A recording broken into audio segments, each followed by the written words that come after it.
68 degrees inside this house right now. It is July. It is 94 degrees outside. The air conditioning has not run since 10 o'clock last night. Look at the roof.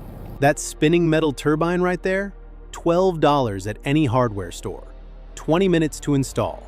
No electricity, no filter, no moving parts except the spin. It ran all night on nothing but the wind and pulled every degree of heat out of that attic while the family slept. By morning, the house was 10 degrees cooler than the night before, with zero energy cost. Before air conditioning existed, every house in America had at least 2 of these on the roof. They were as standard as gutters. Then the AC industry arrived and quietly made sure nobody talked about them anymore. Here is what your attic is doing to your house right now and why this $12 device changes everything. Your attic in July is not an empty space above your ceiling. It is a heat engine running against you 24 hours a day. Sunlight hits your roof shingles and heats them to 150 to 180 degrees. That heat radiates downward into your attic space. Your attic air temperature reaches 140 to 160 degrees by afternoon.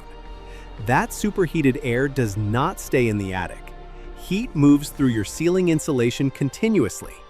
By evening, your living space has absorbed hours of radiant heat coming from above. Your air conditioning works harder to fight heat coming from the ceiling than from the walls or windows combined. This is why your house is still hot at 10 o'clock at night, even after the sun went down 4 hours ago. The attic absorbed all that heat during the day and is radiating it down into your living space all evening and all night. The spinning turbine on the roof creates a continuous chimney effect. It pulls hot air out of the attic. Fresh, cooler outside air enters through your soffit vents at the roofline. The attic temperature drops. The ceiling stops radiating heat into your living space. Your AC runs less. Your house stays cooler through the night. One turbine handles approximately 1,500 square feet of attic. Average American home needs 2 to 3. Total investment, $36. Runs forever on wind. If you did not know your attic was doing this to your house, hit like right now.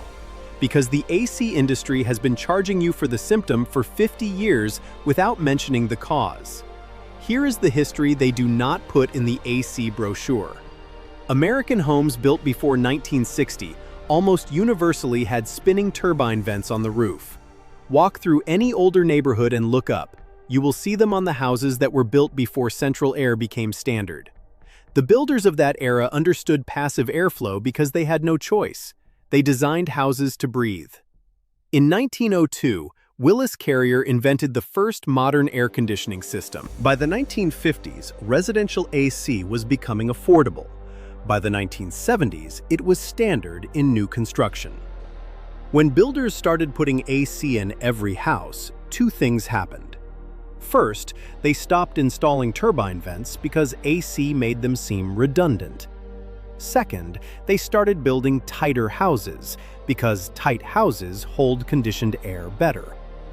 The problem is that tight houses without turbine vents trap attic heat with no way to escape. The AC has to work harder to overcome heat radiating from the ceiling. Your energy bill reflects that work every single month from May through September.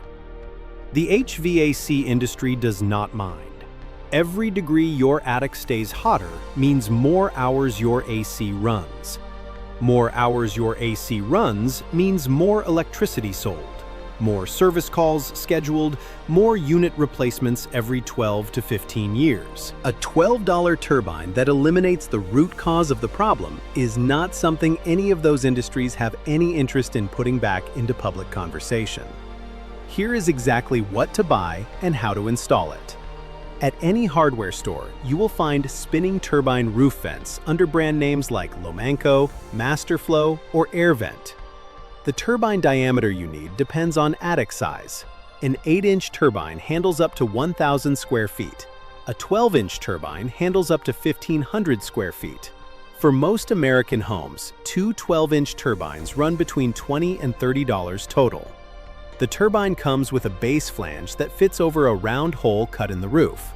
Installation requires a jigsaw or reciprocating saw, roofing nails, and roofing cement for the flange seal. Total installation time for one turbine is 20 to 30 minutes if you are comfortable on a roof. The placement matters. Install turbines near the peak of the roof, where the hottest air accumulates. Never install them at the lower sections of the roof, where they compete with soffit vents instead of working with them.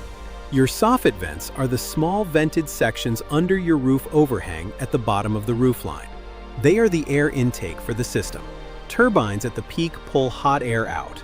Fresh air enters through the soffits at the bottom. This creates a continuous flow from intake at the low point to exhaust at the high point. Convection does the rest even on days with no wind. Check that your soffit vents are not blocked. In older homes, insulation has often been blown or shifted to cover the soffit vents from the inside. A blocked soffit vent kills the airflow. If you get in your attic and cannot see daylight through the soffit vents, they need to be cleared before the turbines can work properly. Here is the detail that separates a system that works from one that disappoints. The ratio of intake to exhaust matters. You need at least 1 square foot of soffit vent opening for every 1 square foot of turbine exhaust opening. Most homes with original soffit vents meet this ratio. If your soffit vents are undersized or partially blocked, adding more turbines will not help because the system cannot pull in enough replacement air. When you install the turbines, the spinning should begin with any wind above 2 miles per hour. If the turbine spins freely in your hand and the soffit vents are clear, the system is working. On windless nights, convection alone pulls hot air out, as long as the attic is hotter than outside air. From April through October, that condition is met almost every night in most of the continental United States. How much does this actually move the numbers?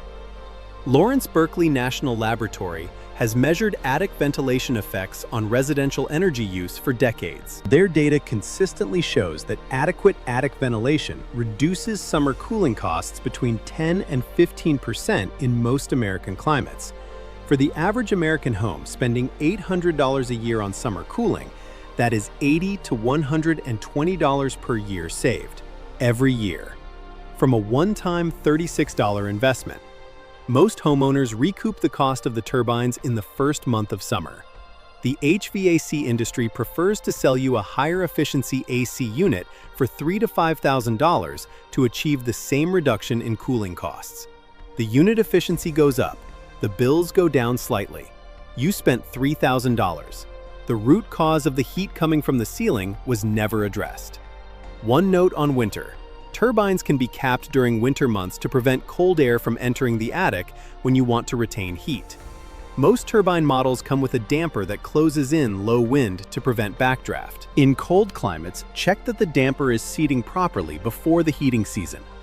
In mild climates, the year-round ventilation actually helps by preventing moisture buildup in the attic during winter, which causes a separate set of expensive problems. Drop in the comments and tell me how hot your upstairs gets in the afternoon. Tell me if you have ever looked at your roof and counted your turbine vents. I want to know how many of you are in houses built after 1970 with no turbines at all. That number is going to be significant, and I want to understand the scale of what the AC industry quietly removed from American construction. If this video just changed what you are going to look at on your roof this weekend, hit subscribe. Every week, I put out something the industry quietly removed from public conversation. Last week, it was the $4 powder barrier that stops ants before they map your foundation. The week before that, the $3 copper mesh that keeps mice out of any building permanently. They replaced passive systems that cost $12 with active systems that cost $3,000. We are putting the $12 systems back. Earl out.